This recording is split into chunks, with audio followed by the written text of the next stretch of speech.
On this episode of the Oklahoma Breakdown with Ikard and Lehman, presented by Riverwind Casino, we take a look at the 15 players OU has landed out of the transfer portal.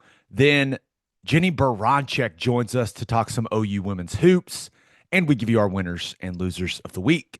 Please download and subscribe to the podcast, rate it 5 stars, and write us a good review. Follow the show on Twitter, Instagram, TikTok, Facebook, and YouTube. Just search Oklahoma Breakdown on any of those, and you'll find us. All right, our man Michael Hosty will kick this thing off. It's time for the Oklahoma Breakdown. It's a beautiful Wednesday, February 12th, and you're listening to the Oklahoma Breakdown with Ikard and Lehman, presented by Riverwind Casino. Riverwind is Oklahoma City's premier casino experience, and there are so many reasons why Riverwind is consistently voted OKC's #1 casino, but it all starts with their amazing variety of gaming thrills and excitement. Riverwind's beautiful award-winning environment plays host to more than 2,800 of the latest electronic games with a huge selection of table games, including blackjack, match roulette, and Teddy's favorite, craps. No matter what your game, Riverwind has it in spades and hearts. And to learn more about their gaming promotions and entertainment options, all you got to do is visit riverwind.com. Riverwind Casino, good times, great rewards, and don't forget about Valentine's Day, guys. Coming up quick. Just get something. I know everyone has different levels of how they celebrate that holiday, but just something. Got to do something. It doesn't need to be huge, but don't forget entirely. That will not end well for you, gentlemen. I thank you. That was a good reminder for me as well, Gabe. I appreciate that. Flowers, chocolate, a soda, it doesn't matter. Just something. Just so your significant other knows that you remembered. That's right. It's a made-up holiday. It's ridiculous, but some people really like it. So, do whatever the expectation level is for you in your relationship. That's the best advice I can give. Sidebar, not to get caught on this, but when you were in Detroit or maybe even Cleveland, did you have to deal with Sweetest Day? No, I have. It's like a second Valentine's Day called Sweetest Day. What are you talking about, bro? That's all I could tell you. I don't know, but it hit me, and everyone knew about it. It was a big thing, like Valentine's Day. I have never heard. I have never heard. I feel like you're making this up and you're messing with me. That's never heard. I felt. That's exactly how I felt. I had never heard of it. It was I don't know. Sweetest Day. Sweetest Day. Okay, it comes up on Google. Yeah. Saturday, October 18th. Well, no wonder I've never heard of it. It's during football season. Sweetest Day is a holiday that is celebrated in the Midwestern United States, in parts of the Northeast United States, in Arizona, and in Florida on the third Saturday in October. It is a day to share romantic deeds or expressions and acts of charity and kindness. Sweetest Day. Sweetest Day. I've never heard that once in my entire life. I know. Trust me, I felt the exact same way, but it was like a big thing. You come in and everyone's like, "Hey, it's Sweetest Day." I don't know, man. Weird. I hope the people listening to this are as confused as I am right now. I am not celebrating Sweetest Day. Just official stance. That cool? That's cool. Me neither. Let's talk about OU's portal class. Oklahoma football has 15 signees from the transfer portal. And when you look at the rankings, the way that the portal rankings are done is pretty interesting. When you look at 24/7 Sports, they've got OU with the 16th ranked transfer portal class. And I believe the way that they do it, it's like just about the guys that are coming in. On3 does their rankings very differently. And let's hope their way of doing it is not great, because they have OU with the 63rd ranked transfer class. And I think their ranking is just like you against yourself? Like, did you get better or worse? And apparently they don't think Oklahoma did that well. They're 63rd. I Do we just choose to acknowledge 24/7 sports as the proper and only ranking? Well, it's hard to know exactly. I mean, I think who did you replace is a big factor, but they probably go what were the recruiting rankings of the people you replaced, and assuming that those guys are all leaving because they were wooed away, not because you went down the roster and said, why don't you go check for another place? But I would say I'm pretty confident we're much higher than 63rd whenever we got the best quarterback in the entire transfer class, in my opinion. Right. You got the guy that you needed to get That's right. in John Mateer. Yep. That's what we're started at the quarterback position, Ted. Sooners bringing in John Mateer and Cole Gonzalez. It's interesting how different things feel simply because they landed John Mateer. For me, it changes how I view the entire portal class, and it probably makes all of us view the 2025 season a little differently. There was nothing bigger in the offseason than landon John Mateer. Yep. Just it was critical, had to happen, and they got it done. Yeah. And I would even rank it. So a lot of people rated the quarterbacks, and most of them had him as the number one. And I think it's even more than that. He would have been the number one quarterback had we not landed his offensive coordinator as well. But getting a quarterback and offensive coordinator, I mean, package deal, however you want to phrase that, I think that elevates Mateer, and clearly it's going to elevate the offense. And I think that his style of play, like what you said, we got the quarterback we needed. I think he is, it feels like, at least at this time, the perfect quarterback kind of for our situation. What we need, a guy that can do a little bit of everything. He's got some flair to him. The offense needs a lift. Obviously, they need more production, but that side of the ball needs some confidence. And I like the way that he carries himself. And I mean, I know they're doing some stuff and he's throwing with the guys and all of that. So there's not a whole lot to go on, but everything that I have heard says that he's a pro. He is one of the guys. He can absolutely rip the football. So I mean, everything I've seen so far sounds really positive, which, would probably be the comments no matter who it was at this point, right? Oh, he's the perfect guy. But I'm inclined to believe that he's going to be a really good player for us. Yeah. If he's not, uh-oh. Uh-oh. And that's the thing. Remember, he could be more than a 1 year guy. Yeah. And we'll see how all of that plays out. But I thought the way that you put it, like the offense, it needed a spark. It needed someone, frankly, that didn't go through what last season was for the offense to come in and say, "Hey guys, I got this." Yep. And that it feels like that's what John Mateer is doing ever since he set foot in Norman. But the Cole Gonzalez addition is interesting. Put up really good numbers, and you look at the backup quarterback situation. You want to have two guys definitely going into every game you feel really really good about, and you combine what Mike Hawkins can be, what I think that guy's ceiling is, and especially with him learning from Mateer and getting pushed. But now you've got Cole Gonzalez, a guy that played a bunch of football, and you've got a nice little battle for that backup spot, which I think, and something we talk about on here all the time, like that competition should raise the level of the entire room and hopefully the level of the entire offense. Yep.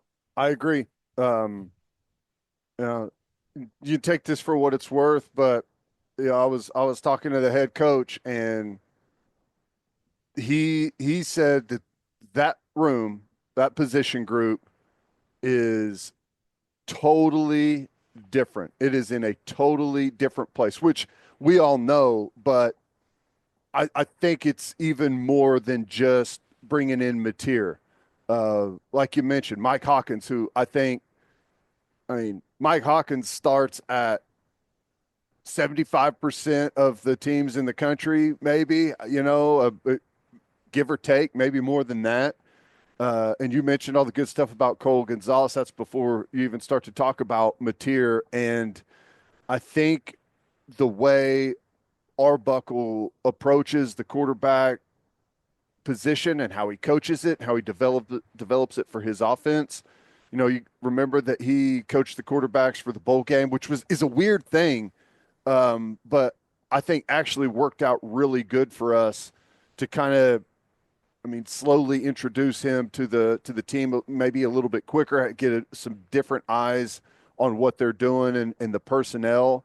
But I mean, that's a really high level group of three guys. You'll be hard pressed to find another quarterback room in the country that looks like that. My expectation is for Mike Hawkins to be QB2. Cole Gonzalez has played a lot more football than him, but Hawkins' ceiling, there's just no doubt it's higher than Cole Gonzalez's. And I'm not trying to offend Cole Gonzalez in any way, but we've seen some of the glimpses of what Mike Hawkins can be like, where he's got rare ability. And if Arbuckle can pull the best out of him, he's going to be a really, really good player. And so I feel Landon Mateer clearly has me feeling much, much better about OU's quarterback situation in 2025. But only time will tell. Yeah, it's weird to say, considering you had a 5-star quarterback and Hawkins just under that, a high 4-star quarterback on your roster last year. And now you replace your 5-star with the 3-star, which that's part of the ranking situation. But I feel it may be the single biggest jump at any position group on the team by like a massive margin. And there's a lot else. It's not just personnel. It's, having the offensive coordinator that runs that offense in there coaching the quarterbacks. That is critical. I also think just the overall feeling about the position last year with Jackson Arnold, there were really good feelings about him going into the 2025 season, but it was based on potential. Going into 2025 with Mateer, it's the good feelings are based on production. Based on money. Yeah. I mean, it is, but you've seen Mateer do it at a very high level for an entire season at Washington State. Yep. We didn't have that with Jackson Arnold. So it does feel different. It does feel better because you feel like at the very least, like what the floor for Mateer is. Yeah. And the floor is pretty dang good. Floor is really dang good. I mean, when you just look at the quarterback personnel, you feel good about how they're getting coached and you feel good about the offensive system. All of that you're in a really good place. Now, you still have to have a lot of things go right. Just the minimum, you have to stay somewhat healthy. You have to have your big players available, all of those things. But, if that's the case, it would be a massive shock to me if our offense isn't just drastically improved. I'm with you. Let's look at the wide receiver transfers. 4 of them. Josiah Martin coming in from Cal. Keontae Lewis. Isaiah Satania, which just an awesome name. Just a fantastic name. And then Javonnie Gibson. When you look at those guys, Ted, I think the thing that stands out to me is like they all can run. Yeah. When you turn on tape, This just in. You want fast wide receivers. I know that is Oh, it's quite the revelation I just made. But it is these guys, they can run, but I think that for me out of the group, Gibson's the one that stands out, and it's got everything to do with the size. We've been too small at wide receiver. And I think Gibson walks in and is instantly one of the best looking players on the team physically. And if he can refine some of his route running and become a more polished receiver at 6'3, somewhere between 205, 210 pounds, like those are the types of guys you need in the SEC. You need big humans. yeah. I think the way I look at it is I think Javonnie Gibson maybe has the highest ceiling. Satania is the most proven, and you got good speed and good ability and guys that you feel like can come in and compete for jobs in Josiah Martin and Keontez Lewis. Do you kind of view it the same way? I think I don't know. Satania's played in the SEC, right? He's transferring from Arkansas. So you know what it looks like for him at that level of competition, but what, 5'11, 185? Mhm. Lewis is intriguing to me because of the size and because of the production he had a season ago, but we know that comes against a lesser level of competition. Mhm. But 6'2, 190 is, I mean, that's what you're looking for at the wide Yeah. receiver spot. So when you say that Satania is more proven than Lewis, I don't necessarily disagree, but I think there's a discussion to be had between those two guys. But That's true. I Martin may be the most intriguing of them all. Remember, he's got 3 years of eligibility left. He was just a true freshman last year at Cal, and he's not a very big guy, but the dude can run. So that's where, in a weird way, like we didn't land some, I would say some guy that every single team was after in the country, if that makes sense. Maybe Gibson was that type of guy, but I don't know. They're all intriguing to me. There's a little uncertainty, and for whatever reason, that makes me very intrigued about the group as a whole. I continue to say this. I have really since Arbuckle was announced. And, one of the big things through the transfer portal window and, that time period was we have to get a big time wide receiver. I'm in the boat that I think our wide receiver room is actually really good, and it's going to look totally different than it did last year. I know there's some personnel differences, but the offense that we have is a far more quarterback wide receiver friendly offense than what we've had previously. And I'm not just talking about last year. I'm talking about since Venables came here. I mean, you look at air raid style offenses across the country, and there's all kinds of super productive receivers of all size ranges, all speed ranges. You have short routes, you have a big group of intermediate passing routes, and then obviously you've got deep attack stuff as well. It's a much more well-rounded passing game. Now, you got to protect. Quarterback has to, perform well, but I think just receivers going to start to feel a little bit more like it did in the past when we ran this style of offense and you had multiple guys making plays really at all times. One one thing to note about the wide receivers is what Martin's got 3 years of eligibility left. I believe Satania and Gibson both have two. I think Lewis is the only one that's got one left. He's been in college for a while, which Yeah. also I don't think is a bad thing. Nope. Need You some need need some old guys on the team, some but veterans.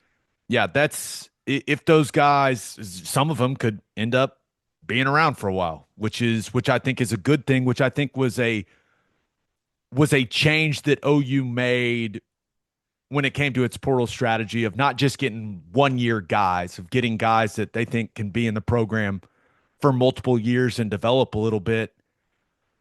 What do we even think about the tight end situation? And we're going to do leading, when we get closer and closer to spring ball and into spring ball, we're going to do our position breakdowns like we have the last couple of years. Carson Kent, Will Huggins, John Locke. I At least Huggins is big, 6'7", 254. We've done the Yeah, in the weeds breakdown of him. I mean, the guy can move a little bit, but I don't really know what to expect from any of these guys, Ted. I don't either. Yeah, whenever we did the breakdowns, I think it was a pretty common thread that because whenever everyone saw myself included, saw where we were getting these guys from, and no one really had much production at all, uh, there wasn't a whole lot of hype around these transfer portal additions. But as you dug in, you actually saw some decent things, some guys that, can move pretty well, some decent blocking stuff that, this group needs to get bigger. They need to add weight. Um, I guess I'll say that I'm hopeful that of the three guys, we find someone that is a consistent rotational guy and has a role. Right now, I would kind of lean towards these are depth guys, and if you're going to be really good at the tight end position this upcoming year, in my opinion, it's going to be okay. Well, what does Devon Mitchell look like? I think that's going to kind of determine the tight end group. But who knows? I'll be interested to see how these guys fit in. Again, you look at I know Huggins has the 6'7" frame and he's 254, which isn't small, but I'd like to see that 264. I'd like to see all these guys 10 pounds heavier. I mean, pretty much every tight end that we face week in, week out are 55 to 65. And this is a big conference with mutants on the line of scrimmage, and you have to have size and physicality to block those guys. It's the reality of the conference. Everyone we played had massive tight ends, but us. Yep. So we'll see how different that room looks, once spring ball starts. I'm interested to see all these guys that have come in at the tight end spot to see if any of them can actually help. Like, can they play in the SEC? I think that's a fair question that we all have for each of these guys. I don't know, man, but I guess we're going to find out. Yeah. And don't forget that we've got Canick over there, more of an H-back role than tight end. But so I don't know how these guys are classified. What I would imagine that he's going to be in the tight end room for coaching. But I mean, that is a very intriguing move to me. Um, you, Number 12. yeah, we do not see fullbacks or tight ends that can run and are as athletic as Jaron Canick is. Now he's not as big as these guys, not as tall as these guys, but he is one of the best athletes on the entire team. And we all know that he's got absolute wills. He's comfortable on that side of the ball. It's an intriguing move. We'll see what comes of it. I'm excited. I'm excited for Canick. Yep, me too. Two offensive line transfers, Derek Simmons coming in from Western Carolina, and then Luke Baklenko coming in from Stanford.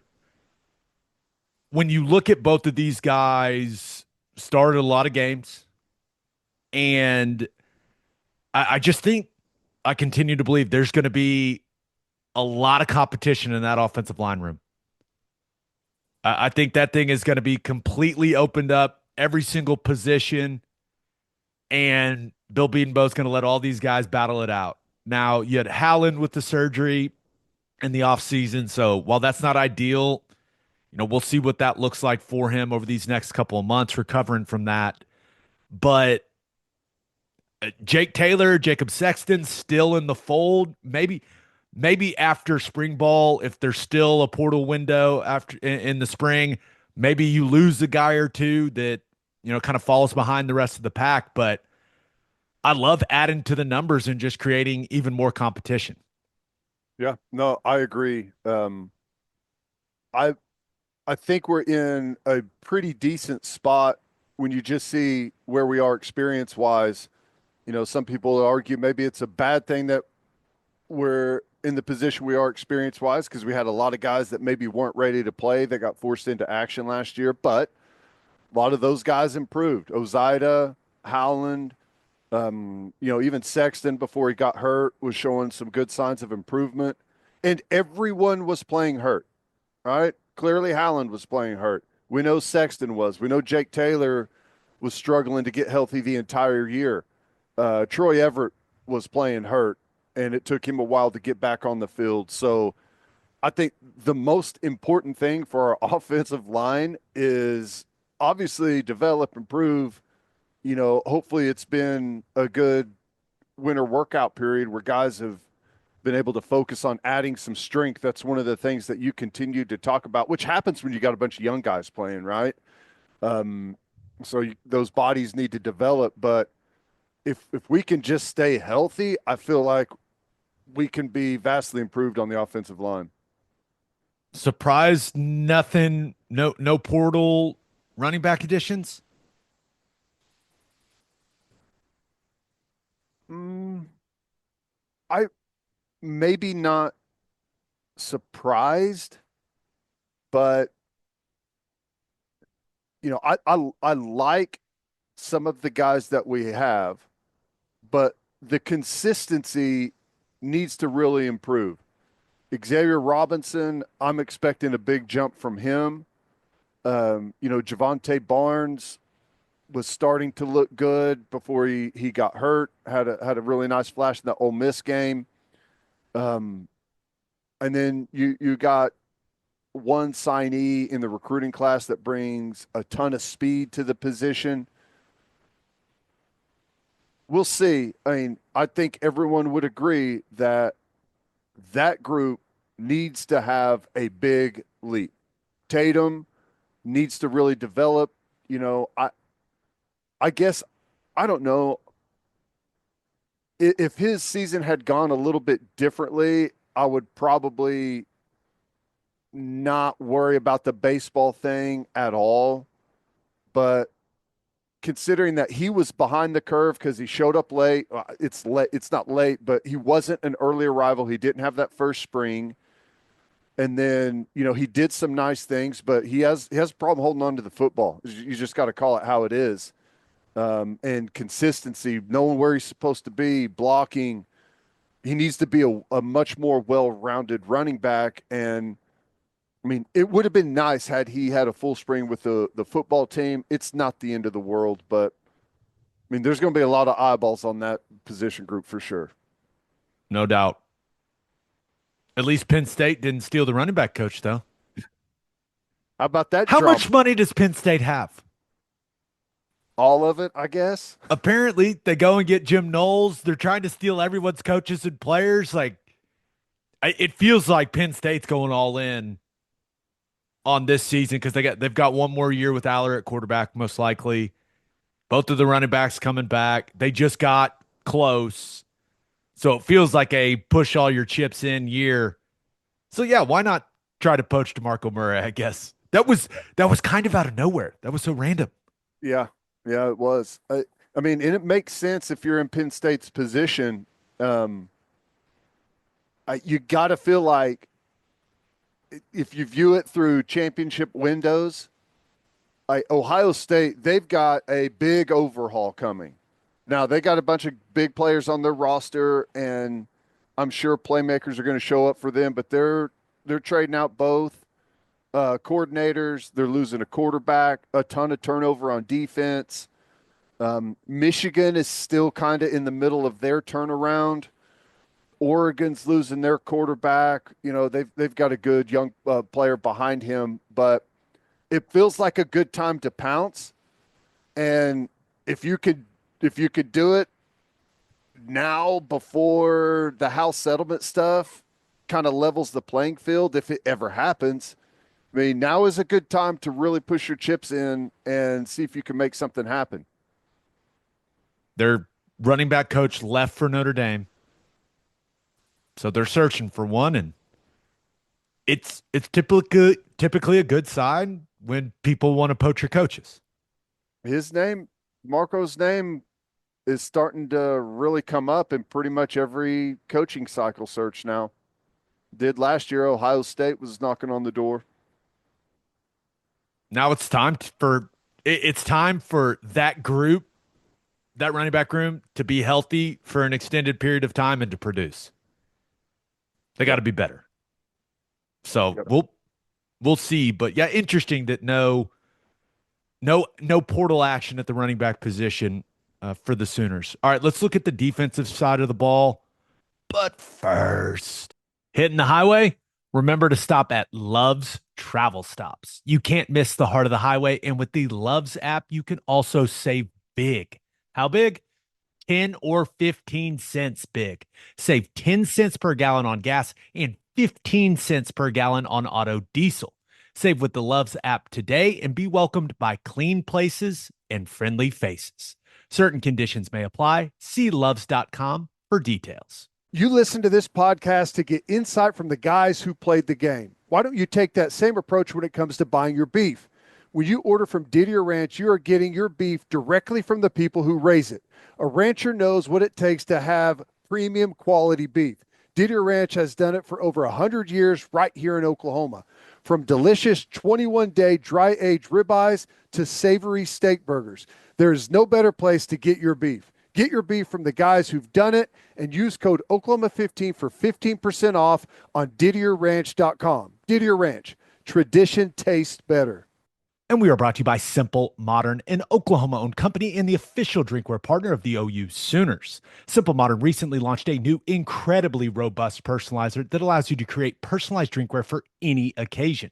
You could get personalized water bottles for your kiddo's spring soccer team, or wow the one you love for her birthday or Mother's Day with something you create just for her. You can even upload your kiddo's artwork to be engraved on a bottle.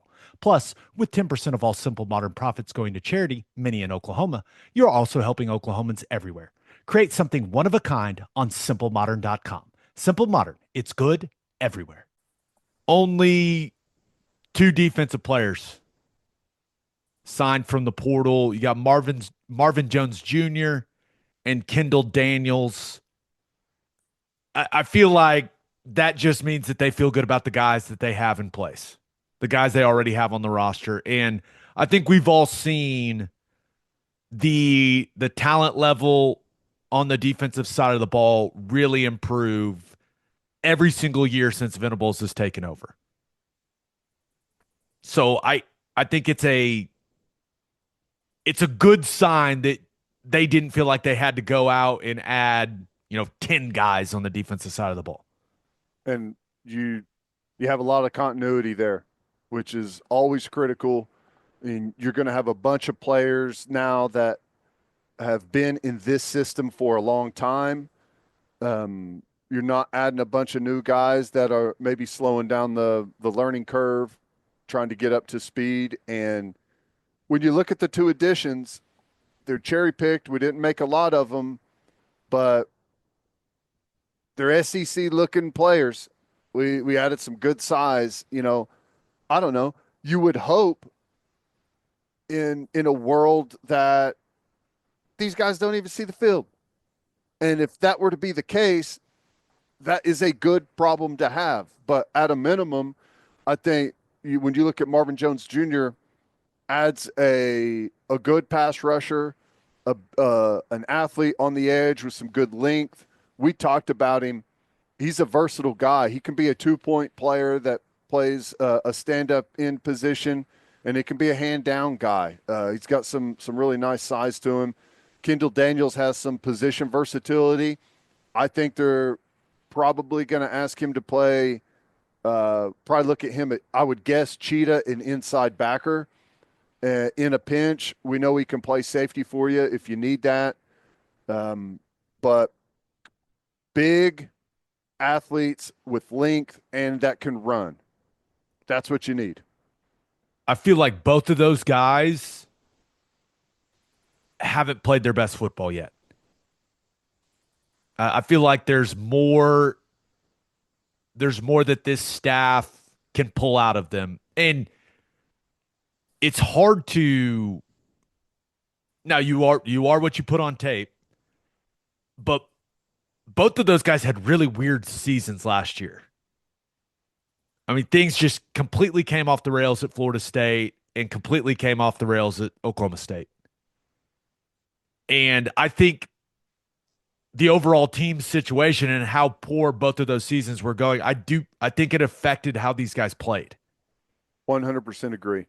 So I'm interested to see what they look like coming in to a solid situation defensively, right? With all the issues though you had a season ago, like the defense was clearly the strength of the football team. They're coming into a good situation.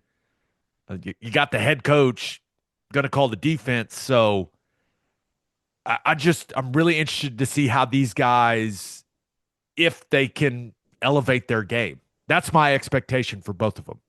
Yeah. You're coming into a high-level defense, got high expectations. There's going to be pressure to perform.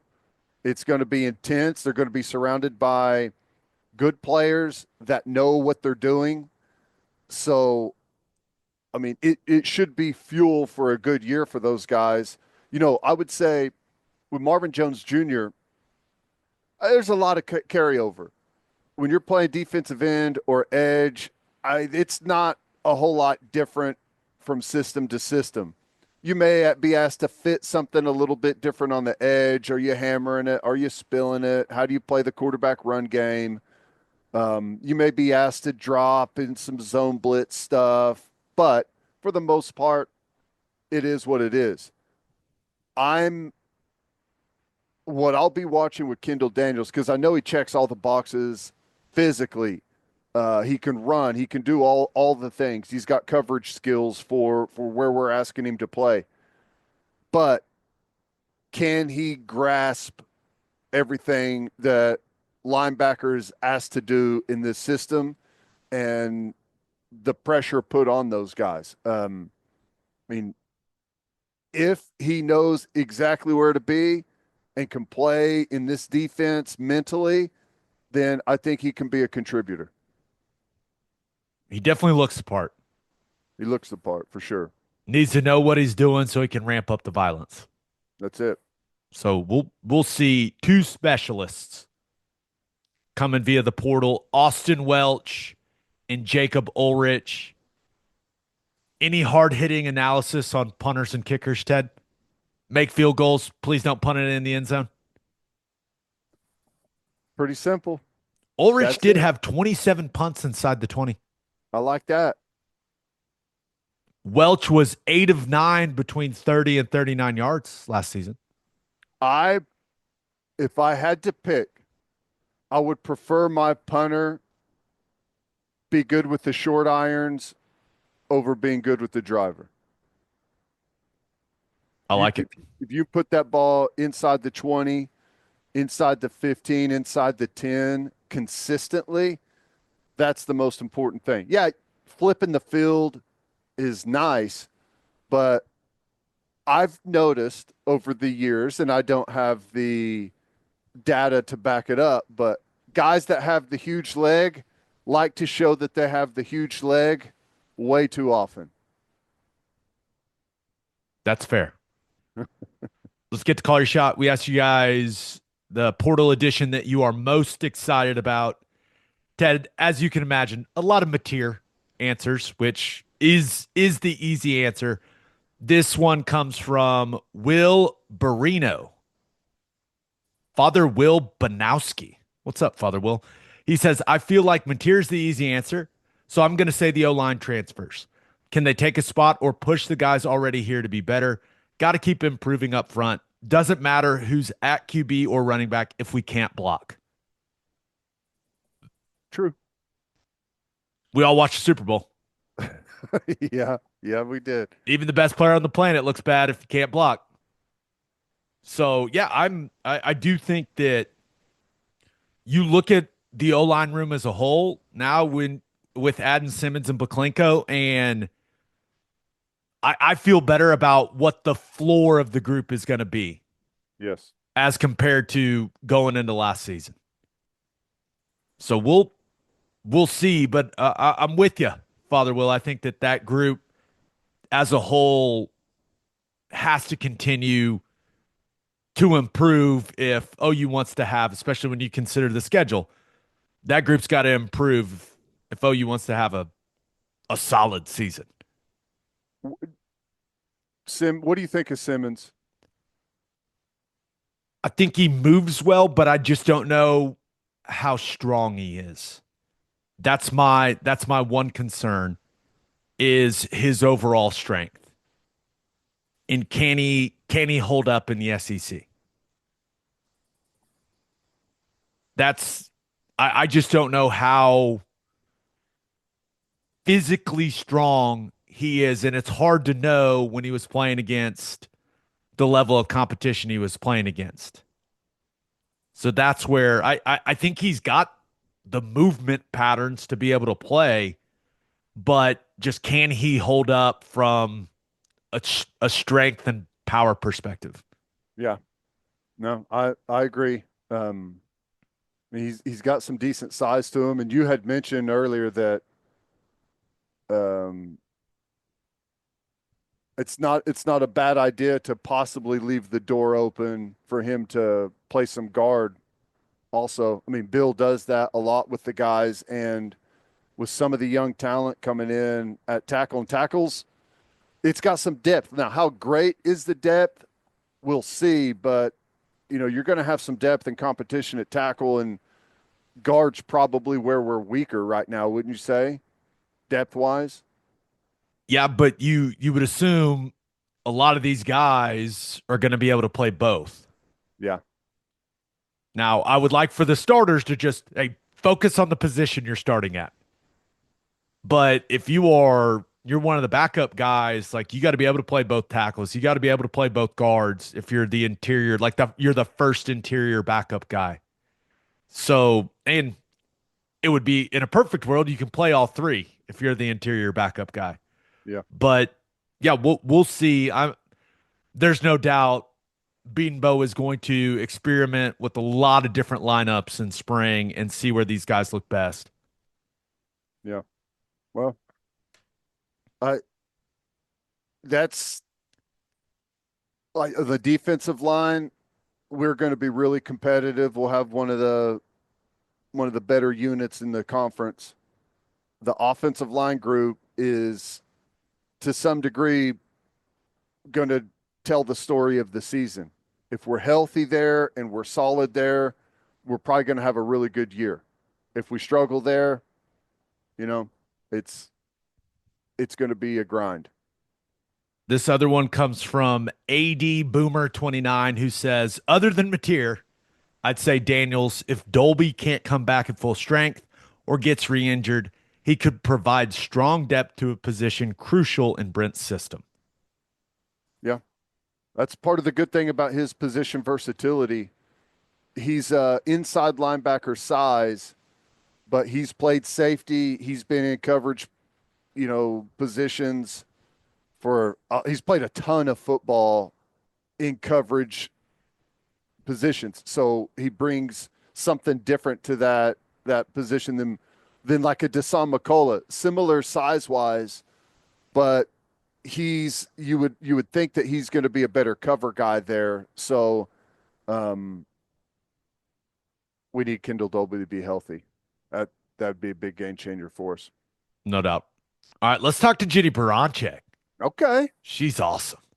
But first, Schwab Meat has been smoking the highest quality meats, hot dogs, and sausages in OKC since 1912. Go to schwabmeat.com to order any of Schwab's outstanding products and use promo code OKBreakdown for free shipping on orders over $75.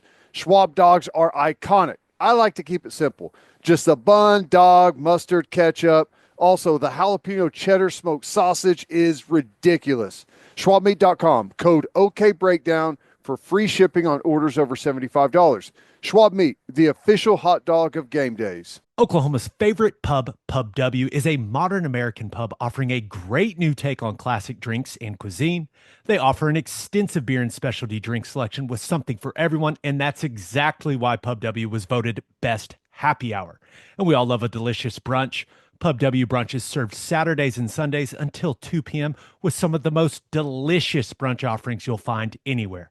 Now open in Yukon, Oklahoma. Visit one of their 6 Oklahoma locations. Visit pubdub.com for locations and menus. Insurica's launched a new digital agency introducing Insurica Direct. Whether you're in Oklahoma or anywhere across the U.S., they've got you covered. From small business insurance and health insurance for your employees to insurance for individuals like home, auto, and even Medicare supplements. Insurica Direct's got it all. Start your journey today at insuricadirect.com. Remember, at Insurica, we specialize in you. It is our pleasure to be joined by the head coach of the Oklahoma Sooners. Jennie Baranczyk is in the house for her annual visit. What's up, Coach? Welcome back. No, how are you guys? Doing good. Women's basketball is making me feel better than men's basketball. We don't have to get into that, but hey, 16th ranked Sooners. I've been dialed in, Coach. You guys have a very entertaining team again. You know what? We do. And I don't know if I've ever been this excited this time of year when you've really had to grind through some things. You've really had to learn a lot of lessons. But dang, I'm really excited about the way this team's going to finish because I think we're becoming more of a team as time has gone on. We're kind of finding some things about ourselves. We're growing. We're young people that have fallen on our face. We're getting up, and I'm just really, really excited to see us go forward. Yeah, you kind of had the conference schedule is brutally tough. We know that. But it was kind of front loaded to a certain degree, and now you're gearing up for the home stretch and should be feeling pretty good about how you're starting to gel, right? You mean because we played 4 top 8 teams in the country in January? Yes. No, honestly, but that's why we're in the SEC, and sometimes especially as fans, we want to win yesterday. We do too as coaches, right? But we also understand there is process and it's different. It's extremely different. I knew it was going to be different. But until you live it every day and until you really understand why and how it's different, you don't understand a team until you really scout a team and then you play them live. You can watch games on film, you can watch, games on TV, but you don't understand the feel you get when it's live is completely different. So being able to watch us kind of navigate that, it's the same as adding a Reagan Beers to our roster this year. It feels like it was an easy transition. You're like, oh, you have an inside post and but you have to live through it and you have to understand it and you have to learn how to play to each other's strengths. And so, front loaded. Yeah, I think our non-conference was pretty good in terms of preparing us for different styles, but you have to also allow yourself to live it. You have to, experience is our best teacher. And so you have to experience those environments. You have to experience the talent. You have to experience what it is. So it doesn't even matter who you play or when you play or how you play. You have to show up every night. Looking at that front-loaded piece of the conference schedule, really other than the South Carolina game, It's been incredible. You guys have been incredibly competitive against all of those teams. Like, have you been encouraged? Like the coming back against LSU the way that you guys did, have you been encouraged by what you've seen from your team when they went through that gauntlet? Yeah. Encouraged. Yeah, that's a good word. It's probably a better word than maybe what I would definitely use, when you're in it. But at the same time, you want to be addicted to learning. You want to be addicted to growing, and you have to keep this 30,000-foot view while you're still in the weeds. And I think that's really hard for us as coaches to be able to do that. It's really hard for young people to do that, right? So I do feel like, we just won at Ole Miss, and it was a game, and we were down 7 in the fourth quarter, and we didn't have Reagan Beers, and we were able to win that game. And, everybody asked me, did you need that? You really needed that. You needed that because you start to get into bracketology and you need this many quad ones and you need this many this and all this stuff. And to me, my response to that was, I can keep that 30,000-foot view, knowing that we really were in these games, knowing that you go to South Carolina and it's 18,000 and it's a program that's incredibly established. It's players that are competing every day for a national championship. And so they're the elite of the elite. And then life teaches you the next week and you got to go to LSU and there's 11,000 and it's game day and they're on Sports Center, and you do a little bit better, right? And you have to go through and experience that. Like I can play loud music in practice. I can tell you exactly what South Carolina is going to be, but until you go and you live it, and then you go back and you look at the film and you say, look at the opportunities and look at what we could do. And that's where our team is really wanting to get better. I think that's the encouragement, is that after that Ole Miss game, I can say I've had that wisdom to know that we're heading in the right direction. Like, yeah, you want to win every game and you want to be able to compete for conference championships. That's what we do at Oklahoma. You don't compete for a conference championship, our fans aren't happy, regardless of where we're at in the process, where we're going, but yet our fans are really invested and they're really engaged. And so that's something that's really special about us, right? That Ole Miss game was a validation point for our team. That win was just a validation point. That win wasn't needed. We won it. That's where I think we're heading, where again, you go through in an Auburn game and you're up 10 most of the game and we just couldn't shut them out. We just couldn't quite, and then they make a run and then all of a sudden you're down one. Now, how do you manage an end of game? And we were able to finish that, with getting a score that we had to have, making free throws that we had to make, and then also getting a defensive stop that you have to have. So when you can keep that into perspective, not just, hey, let's celebrate the wins, let's figure out where we need to continue to grow, but also celebrate those little things that were able to get us there. Because then you're unhappy when you win and you're not just happy, you know what I mean? And so it's this cycle of emotion of happy or unhappy, whether you win or you lose, and you can't live like that. So that I think is where we're at. So yeah, I'm really encouraged. But also there's something really special about this team that we haven't quite tapped into yet. Potentially dumb question coming from a football guy, but obviously you're playing a bunch of new teams, and you get a comfort whenever you're in a conference and the staff, how they typically coach their teams, and there's a bunch of carryover. But basketball wise, what's it like playing in a new gym? Like, just to go and you're playing in a new gym every time you go out on the road. Teams, they get better, they get worse. In the Big 12, you'd face a lot of good teams, but is there a level of comfort going into a gym that you're used to? I mean, does that ever factor in? Well, here's the thing that's different, and you guys experience this with football, right? Like, SEC fans are different. So women's basketball on a national scale is on fire because of the environments. Obviously, Caitlin Clark effect, that. But also because of the environments that have been created by the South Carolinas and the LSUs who have won the national championship. So I'm telling you, we had some travel problems. We went out to dinner. Normally, you kind of stay in your hotel, you do your business thing. And we're at Mississippi State. And this is early on. And the number of people that knew why we were there, that were coming up to us constantly. There was a woman that came up to me and she's like, oh, my mother was from Iowa. You're from Iowa. Like, nobody knows that. Nobody even knows, in the Big 12, nobody cared if we went somewhere. The fans are very invested and understand. So even you're at Tennessee, we're at Tennessee and it's an icy day and there's 11,000 people. Here, today, everything's canceled. Everything was canceled yesterday for the potential of ice, right? And so, but there they still showed up. And it's, the history that is at Tennessee. And after the game, people are, wow, congrats. Like, nobody really comes in here and wins, and you guys did. Like, now we have respect for you. And they understood the game. They understood what we were trying to do. I think that's different. Not that the Big 12 doesn't have the fans. They're not as invested in women's basketball as I feel like the SEC fans are. And you probably felt that same way in football. The difference from a schematic standpoint is we kind of experienced this last year when we were in the Big 12 and you had new teams. The systems in the Big 12, right? This team shoots the three a lot. So even if that kid's not on the scouting report, you're going to assume she can shoot a three. You're going to know she's not shooting it well right now, but she's torched us in the past. So we're not letting her be open, right?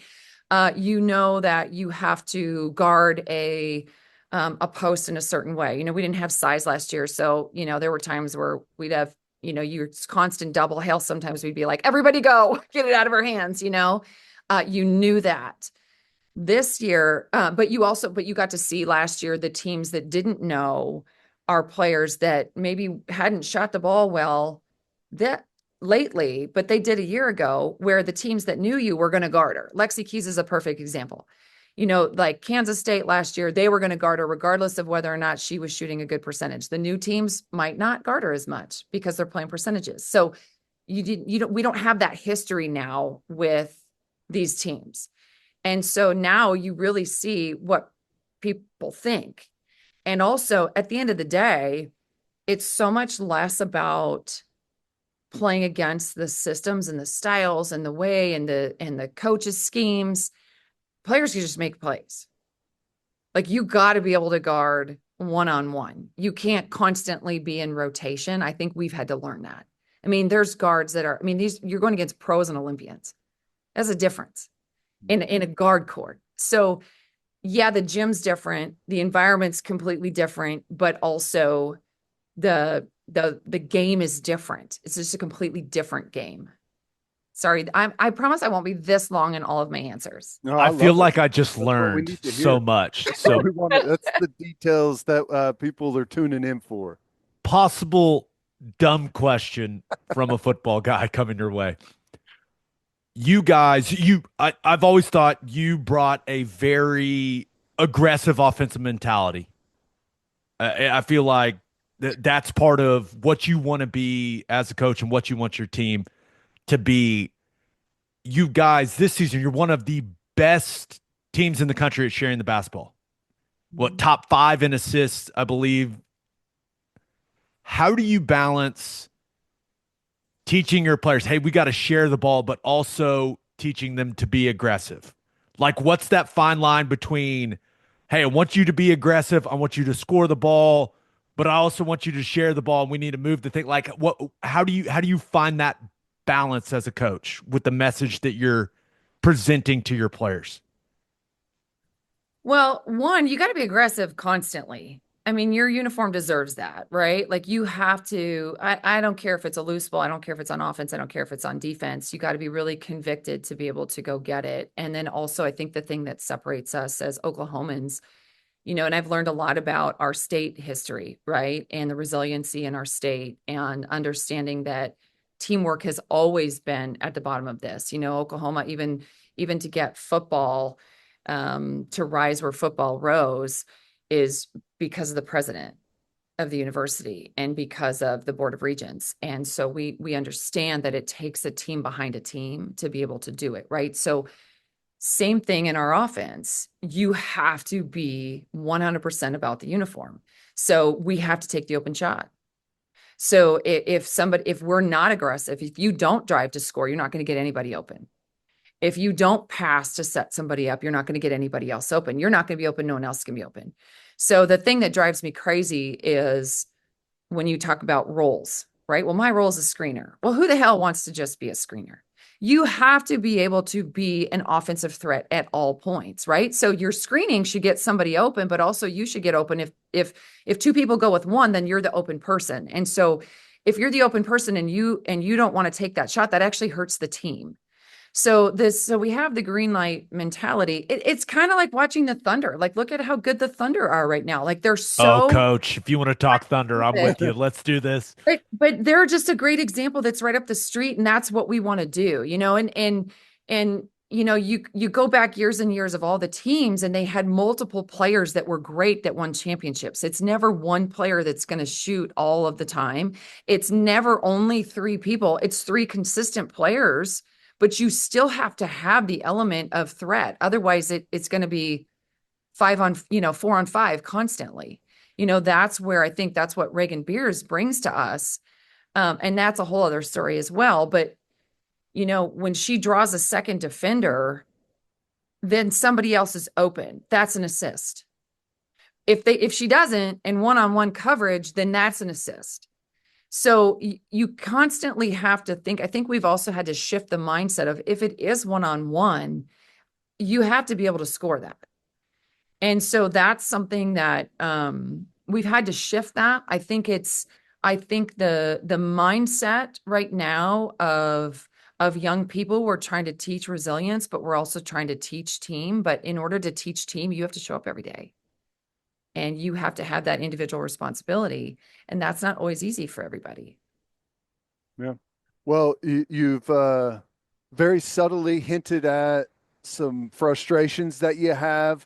What are the, I mean, we're in the stretch run here. What are the problem areas that you really want to iron out before you get into the postseason? Yeah. I think the last post-game press conference I had after Auburn was the first time that our media had really seen me like that. And we have to learn to take care of the basketball. We have to value it. You have to do anything for it. And if you do anything for it, you do anything for your team. I want to see us be a better team because teams have to want to be teams. And teams have to cover for each other. And I think that that's something that, this world that we're in right now is so individualized. And it's like, you have the NIL, you have the portal, you have all the same things that football deals with, right? Every sport, men's golf deals with it. Everybody's dealing with all of these things, right? And the outside conversation, whether it's, parents, coaches, fans, it doesn't matter, right? Outside, it can get to you and it can wear on you, but a team that can be a team that can really look and value each other and see, like, if you go into a game and you're like, man, the person to my right is pretty damn good and the person to my left is pretty damn good, and you know what, so am I. That's what you want. That's what you have to have. You can't go in saying, oh, I'm not good enough, and you can't go in saying, well, I'm better than the person to my right and my left. That's where we're at. We're kind of still measuring up. And then we have stupid turnovers because of it, right? Because it's like I'm coming in to prove instead of coming in to enhance our team. That's what we have to be able to do. We do that, and I promise you, like, we're going to go a really long way because we've got good talent, but we have the ability to be a great team. That's where we have to be able to live and die. We have to live together. We have to win together. We got to lose together. And we've got to really start to own it, because then you start cleaning up things and it's not so much about proving yourself. It's about pouring in. You can make up for mistakes that way so much easier.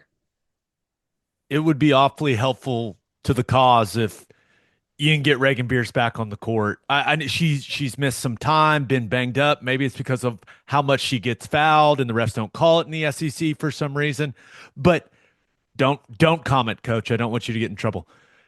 But what has she meant to this team? And then, what's kind of her outlook moving forward? Well, obviously she's been incredible, and we've missed those, 18 to 20 paint points in the last couple. Those are helpful. Those are helpful. Right. They're very helpful. And I underestimated, and I'm going to speak like very, very frank right now. And I underestimated her ability to come in and fit in. I knew she was going to be really good. We reinserted Liz Scott, who also is, posts up quite a bit for us and has a lot of production in the paint. And a year ago, we kind of fell on our face, and then we grew, and all of a sudden we win the Big 12 in more of a 5-out type of a style. So our movement, we had to move a lot more, right? Now you have Reagan inside, who is, such a paint presence, and people game plan for that. And so it's different. And I underestimated how long that would take us to really put it all together. So, and she was out a little bit in the fall, kind of during some crucial time in October. And so that's like your real grind time of like putting your team together, getting your chemistry together. And so she was out, and you can't just like plug in somebody for her, right? So it's not like you have 5 of her and you just plug somebody else in and you play off. That's the one thing that's challenging about our offense, is that you play to individual strengths, because it's more of like motions and reads. And so it looks different with every substitution. And yet that's what's really challenging for people to guard when you do that, because it's hard to scout, because you're making those reads and you're picking them apart when you get to where you really want to get to. And I underestimated how hard that would be. I underestimated the emotional toll that it would take on players, like a Skylar Van coming back as player of the year and having that expectation of having to do that, of, Peyton Verhulst trying to kind of put everything together. I underestimated the fifth year seniors of being able to come back and still be as hungry and lead 18-year-olds when they're 23 and 24. There's a big difference in emotional immaturity. And so the outside hanging out together is a little bit different. And so I underestimated a lot of that. And we're really good people. Like, gosh, we got we all have problems, but we have this amazing group of women that I'm like, God, just see it, just see it, just see it. And they're working through it, and they can't always see their value in it. And then and right now they're taught so much to look externally for their value when you have to look internally for your value. And the only, we answer to one and that's it.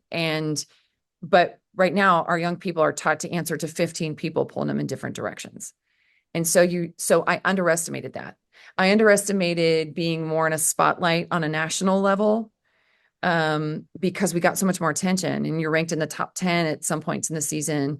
Because then people like to comment on it. And it's not like comments are always like, man, you guys are really good and you're growing, right? That's not the comments that we get to read and that they read or that they remember. Some people do fill them with really good things, but you can't believe the good and you can't believe the bad, right? And so you have to literally just show up every day.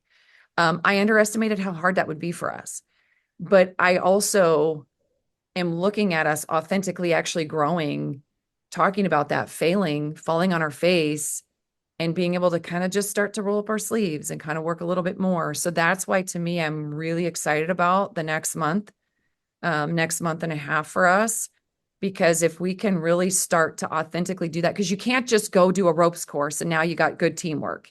You can't just go talk about an issue and all of a sudden now everything's fine.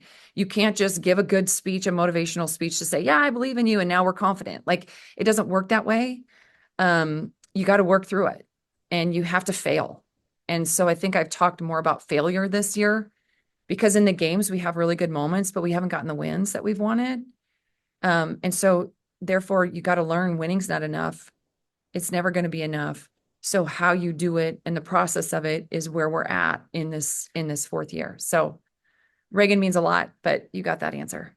Yeah, that was great stuff. Tell us a little bit about what you got coming up, going on the road to Missouri, then you got Vanderbilt at home. You got 3 out of your remaining 5 are on the road. So how important is it to be able to go out there and get some of those wins?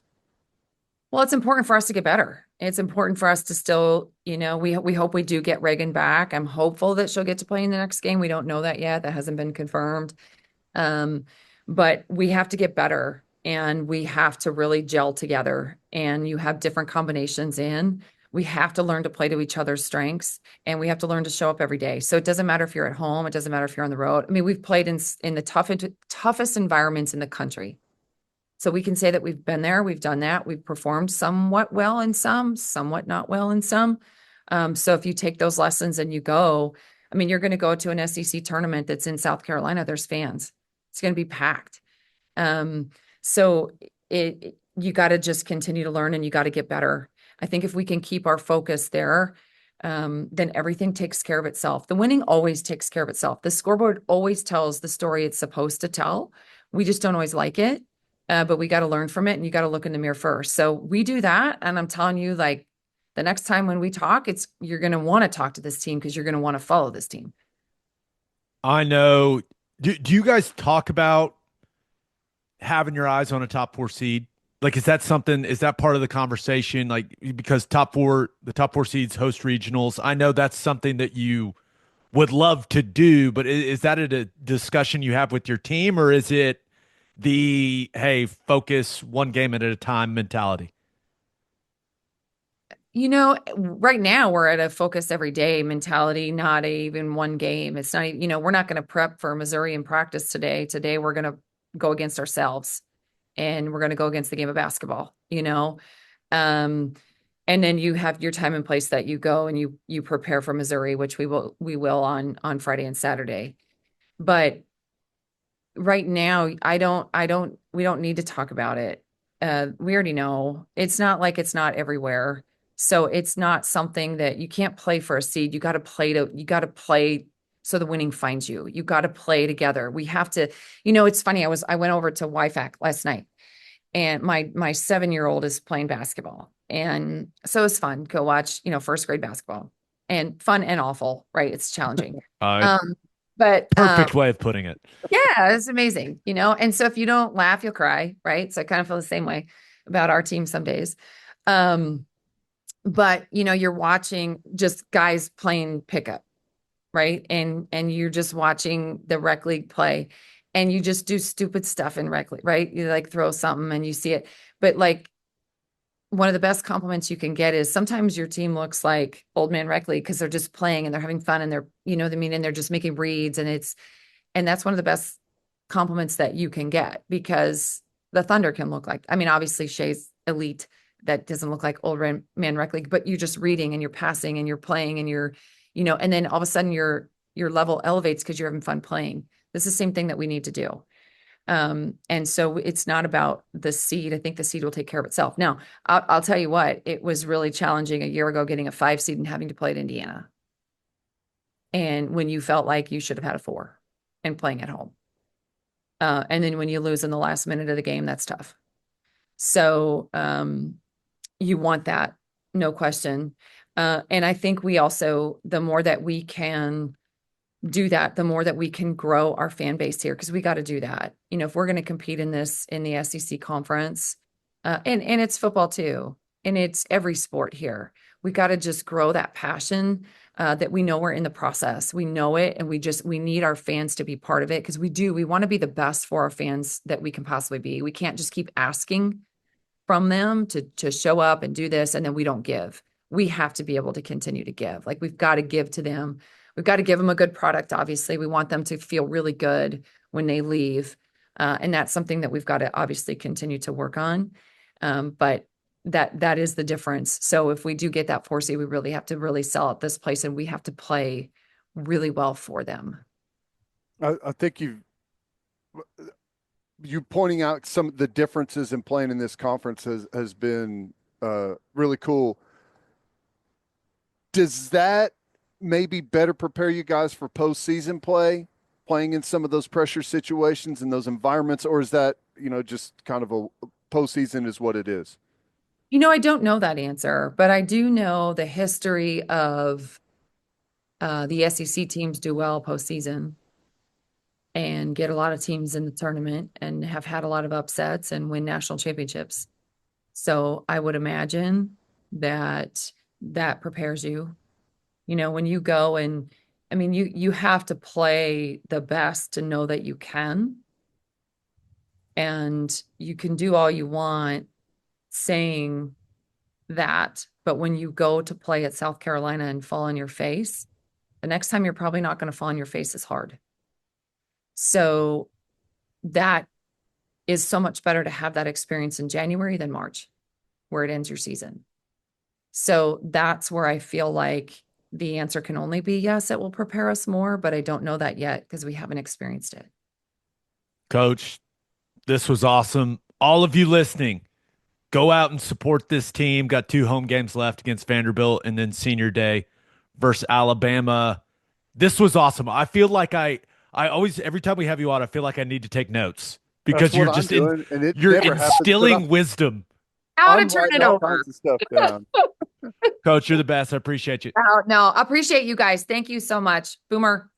If you're as passionate as we are about OU sports, here's your chance to get involved with One Oklahoma. As the official NIL partner of the University of Oklahoma, One Oklahoma is the difference that makes all the difference. As a member, your subscription will help recruit and support the athletes that become Sooner legends. But you'll also get exclusive events, videos, merchandise, giveaways, and so much more. Join the team and make an impact for your Sooners.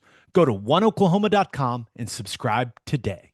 And 3 things matter in banking: service, and service. And First Fidelity Bank's commitment to exceptional service is more than a promise, it's their foundation. FFB has been by your side for over a century, and they are honored to be a part of your journey. Banking isn't about where you've been, it's about where you are headed. Open an account at an award-winning bank today at ffb.com. At First Fidelity Bank, we go where you go. Bishop McGuinness Catholic High School represents a tradition of educational excellence in Oklahoma City. Grounded in a faith-based education, Bishop McGuinness offers a college prep curriculum that includes 26 AP courses, participation in OSSAA athletics, and numerous clubs and organizations for students to join and grow. If you want to provide the best possible educational and spiritual development for your children, contact Bishop McGuinness Catholic High School or visit bmchs.org. Financial aid is available. And go to opolisclothing.com and use promo code TED for 10% off our podcast merchandise and the best OU gear out there. That's opolisclothing.com and use promo code TED. Buttery soft and 10% off. Let's finish up with our winners and losers of the week. As always, Ted kicks off. Who do you have as your winner of the week? We got to go with the NFL, the Super Bowl. Big numbers again for the Super Bowl. What? I'm shocked. They hit the peak of 137 million. That was in the second quarter, but an average of 127 million viewers across. You had the most watched Super Bowl halftime show of all time at 133 million. There had been, I think this is the third year in a row, over 100 million viewers. There had been a couple years where that number had really dipped.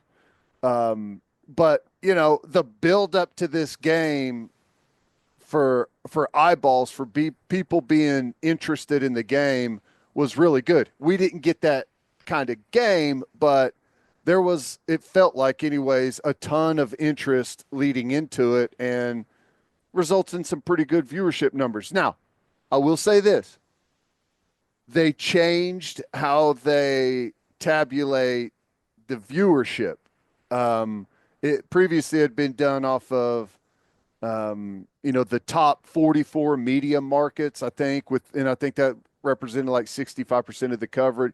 Yeah, I don't know. But now they're, the streaming numbers, it kind of throws a whole wrench into the system. So maybe that helped boost the numbers. I don't know. But at first glance, and how could you ever even fact check this? It looks like it was a highly watched Super Bowl. Yes.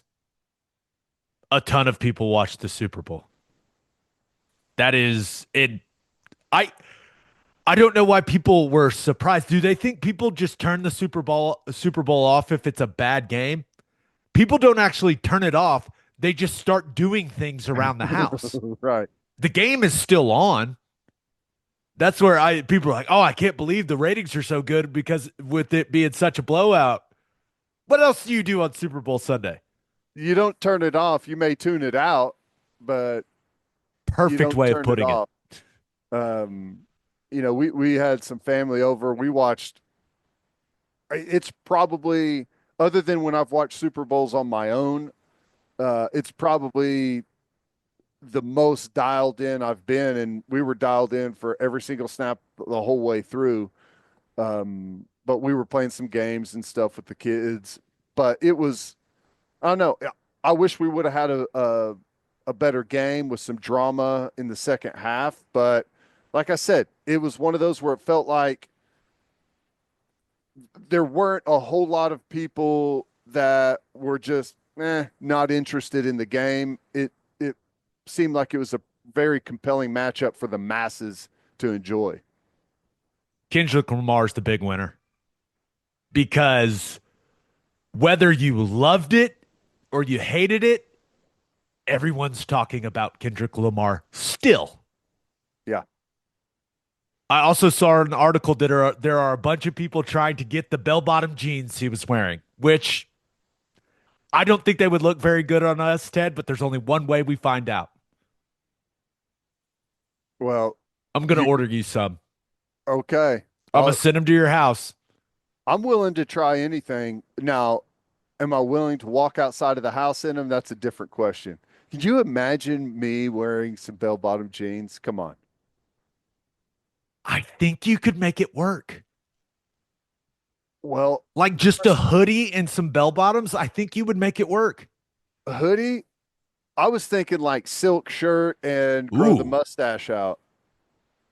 I was thinking more casual situation, but you're Uh, like, oh, he's that guy's just wearing casual clothes. Whoa, bell bottom jeans. Whoa, yeah, who's that? if I'm putting bell bottom jeans on, it's going to be a thing. Okay, it's not going to be a casual going to the grocery store. It's going to be a thing. If you're rocking them, it's gonna be loud. We're That's going going to with be a loud. loud outfit. And I'm not a loud guy. I'm not a loud guy. That's funny though. I really think I'm getting on Amazon after this. There's got to be some cheap bell bottom jeans out there. I can now. I just need to see you at them. That may They've sound tried weird, to but make they're obviously really big back in the day, all right, in the 70s. There's been a couple of times I feel like they've tried to, when I was in high school, they tried to make a comeback, didn't really ever catch on. It's happened a couple of times where they've tried to, get back into the rotation, but it never really lasts. big with the ladies right now. The flared pants, all Yeah, all different versions. Just and I think bell bottoms fall in that category. Very popular very with the popular. ladies, but Right. gonna track you down a nice pair. Maybe I'll get you some in white. Ooh, Some okay. white bell bottoms. If we're gonna do it, we're gonna do it. Wow. All right. All right. We'll try. I'll try anything. You heard it, people. He said he'd try it. Who do you have as your loser of the week? Well, I had to go with Aaron Rodgers.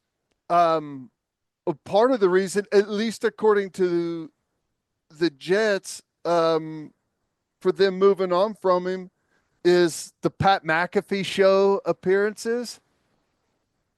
I guess it makes sense. A lot of those appearances tend to be pretty controversial. They're not just, yeah, practice was good and we got a big matchup this week and hopefully we win that and everyone's trying to get healthy. There's some pretty controversial stuff that goes on there. Whenever he makes his appearances, he typically brings some ammunition. Um, I would doubt that has much of a impact on how Aaron Rodgers conducts himself moving forward, but at least according to the Jets, that was part of the reason. I'm sure that was a factor, but we both know how it works in that league. There is a certain amount that they will put up with based on your production and play. There's an XY axis there. Yep. And he just didn't play well. If he this wouldn't even be part of the conversation if he would have looked like the Aaron Rodgers, we're used to. Yep. But he looked old and he didn't play well. He looked old and looked like a guy that's coming off of an Achilles injury that's in his 40s.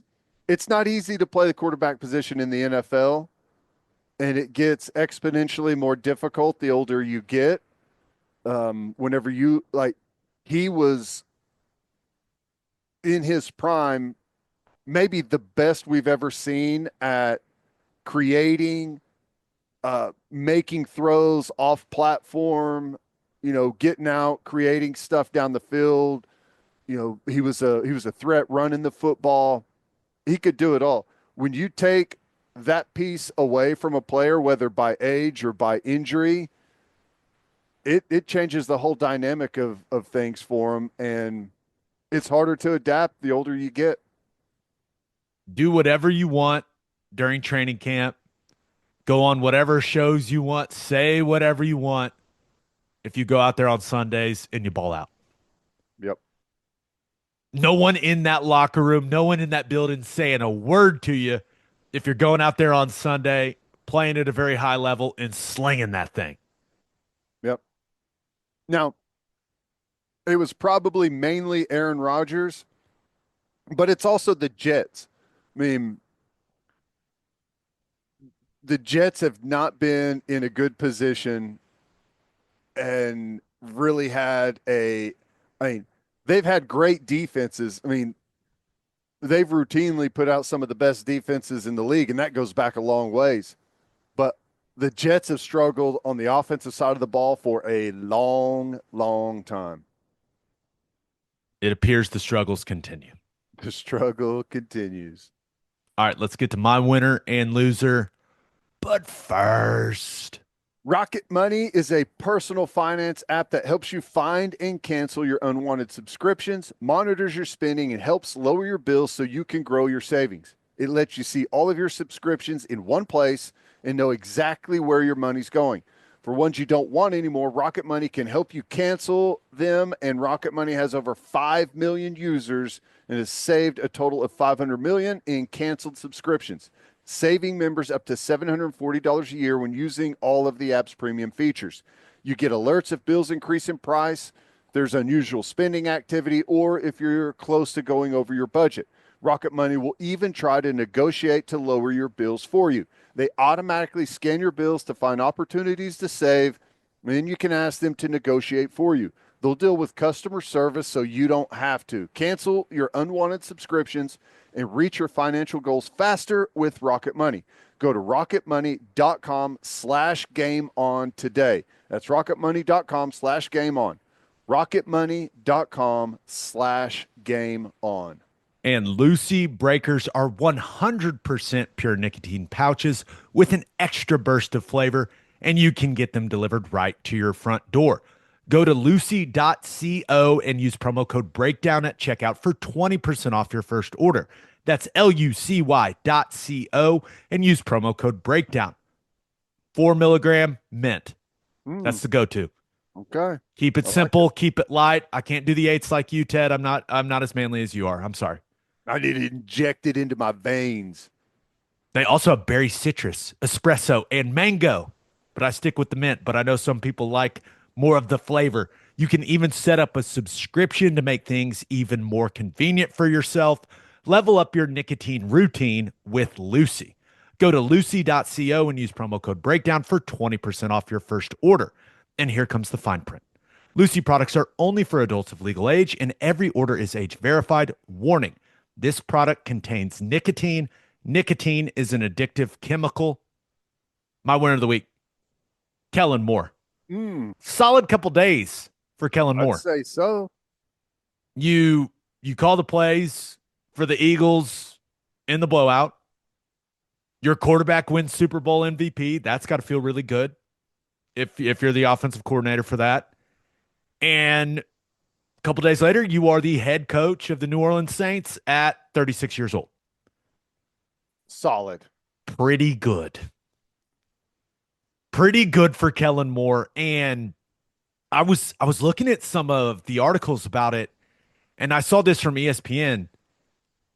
Since 2019, Kellen Moore's offenses, like the offenses he has called, so that's Dallas, the Chargers, and the Eagles. His offenses are ranked 5th in points per game and yards per game, and his QBs have had a total QBR of 62.1, which also ranks 5th over that period of time. And that's compared to all the other offenses in the NFL. That guy has called some damn good offense, man. That's over that period of time, having that level of consistency that's impressive. Yeah. And one of the things that I like, when you just look at Philadelphia this year, he is not this is my system, this is what we do. He kind of molds his offenses to the personnel that he has. And Philly became a big, heavy running football team this year because Saquon Barkley changed the dynamics of that team, and he changed with it. And I think all of the best offensive coordinators change their plan, change their style, change their system according to what they've got on the roster. And that's going to be the big challenge for him with New Orleans is how do you tweak that? How do you change that up to get the most out of what you got on roster? It'll be interesting to see what that quarterback situation looks like for him. That's the key. right? Mhm. And Derek Carr was beat up. Remember, Spencer Rattler started multiple games for him. So I think with the quarterback situation, like is Carr going to be their guy? I don't know, but I expect Kellen Moore to be able to get the most out of whoever their guy is. Maybe they'll go draft somebody. I don't know. They got the number 9 pick. Um, I don't know what's going to be available at quarterback there. I mean, is there a situation where perhaps they try to trade up to get a quarterback? I don't know. I mean, ultimately, whenever you look at that, the QBR for his quarterbacks has averaged fifth in the NFL since 2019. I mean, that's going to be a big part of it. It's going to be hard to have a good offense if you don't have a quarterback that's capable of doing that for you. But with his system and his tutelage, perhaps. I mean, Carr's had some really solid years. I mean, if he can stay healthy and they can lock him up, then I think he can be that guy for you. But I don't think Carr's going to be Hurts. I don't think he's going to be a guy that gets you over the hump. Like, if the Saints are going to truly be a contender, they're going to have to. I mean, this is the story for everyone in the NFL, right? Like, you're going to have to get the guy. There's a reason pretty much every year. There's some rare occasions, but usually the quarterbacks in the Super Bowl are some of the top players in the league. Seems like he's going to get Brandon Staley as his DC. Remember, he was with him in LA. He was Staley's offensive coordinator for the Chargers. Saints had one of the worst defenses in football. So you got to fix that as well. But I wonder how Cowboys fans feel about this. Because at one point, didn't it feel like Kellen Moore was going to be the next guy in Dallas? It's kind of felt that way a couple of times, Right? if I remember right. And there was some smoke around, and I don't know if this ever came out, if the Cowboys were ever even pursuing that, but the people that cover the Cowboys fans, his name was coming up quite a bit in this go round, and you don't hire him, don't really pursue him all that much. And I don't know, maybe he shut that down on his end. I don't know, but he goes and wins the Super Bowl, and then the Saints hire him. So Dallas fans, big mad right now in all sports, I guess. Seems that way. Perfect transition into my loser of the week. I feel like I'm just piling on at this point, but it's the Dallas Mavericks again.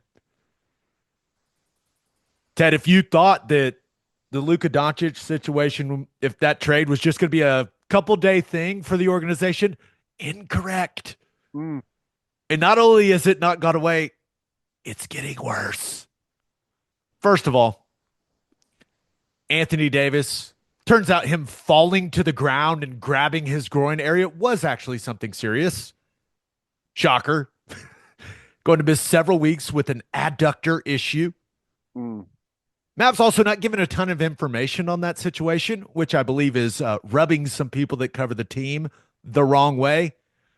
Did you see the clip of the new Mavs governor, Patrick Dumont, getting booed by the fans as he walked to his seat at the game? Getting booed, are we, governor? Yeah, not a shock. And yeah, the brass may be watching the game from a suite from now on. I believe Nico Harrison has abandoned his normal seat. But, I mean, they're booing the owner. And that was before the game. And I believe when he left and came back at halftime, he got the boo treatment as well. So at least you're consistent, Mavs fans. I appreciate that. But that was a game they lost to the Sacramento Kings. And also, Daniel Gafford got hurt in that game, hurt his knee.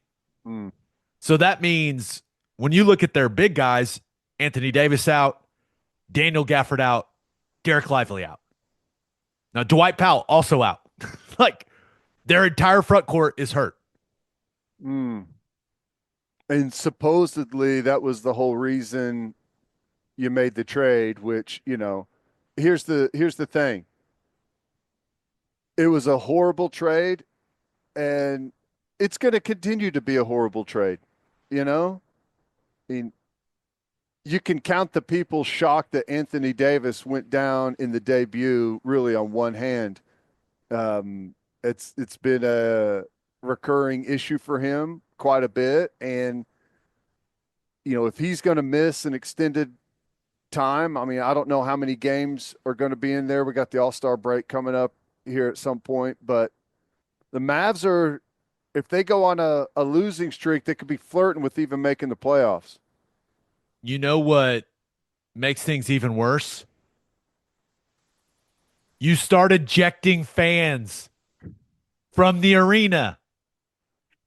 There was a guy that got on like the karaoke cam who mouthed "Fire Nico." They threw him out. They kicked a group out that was holding signs that said "Fire Nico." I mean, and there's videos of these altercations, these exchanges on social media. Everyone's watching them. You're kicking your fans out for expressing their displeasure. They're booing. It's like, dude, it's a disaster. And then you lose the game, and Jason Kidd decides, I'm not doing a post-game press conference.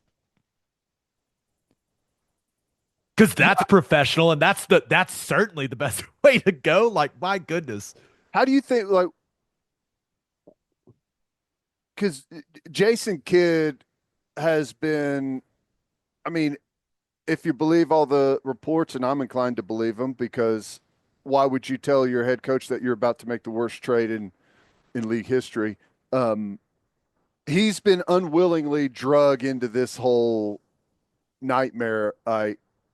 You still got to go face the music, of course, but I kind of feel bad for him to some degree. You want to know the cherry on top for the whole Mavs debacle? Yeah, of course. Luka had been hurt, and look who just played. Look who's back. Looked pretty good in the debut, limited minutes.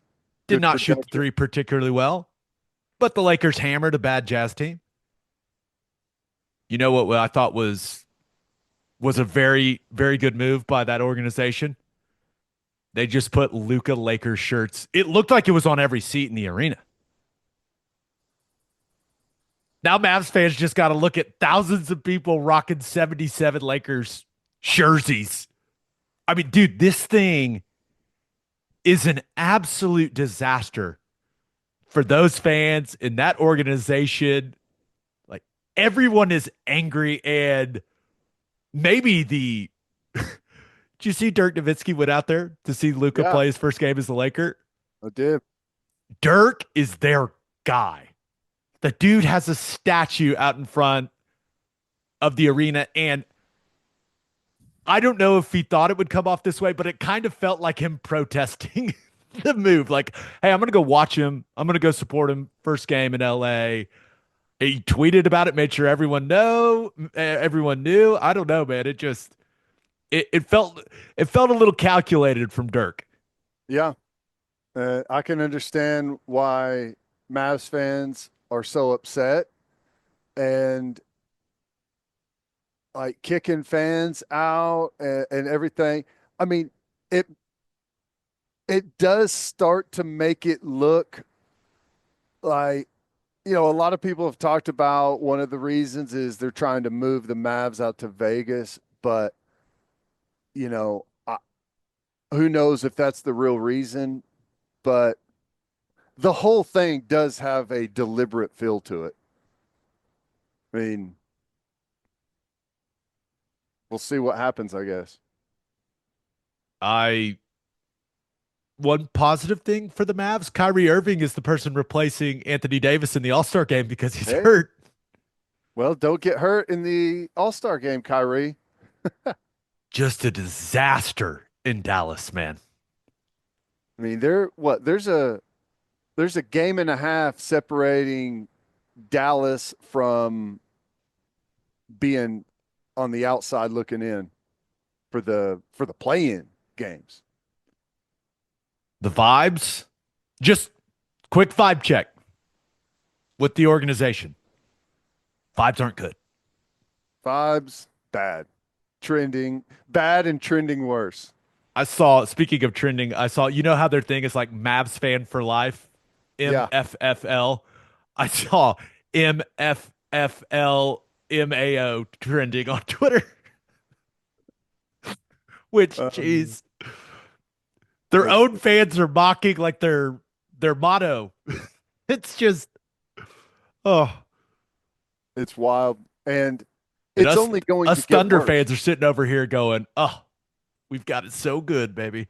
Dysfunction, and it's only going to get worse as the guy you traded for is going to be missing time, and I imagine with the energy that they've got and Luka probably feeling the way you would expect with the trade, I imagine the Lakers are going to be getting a lot of eyeballs on the way that they play. And I mean, they're on a little bit of a run, 9-1 out of their last 10, and they're sitting pretty good in the playoffs. They're in the number 4 spot. So, like, as you trend down, the Lakers are probably going to trend up, and you're going to see it's going to be front and center every single night.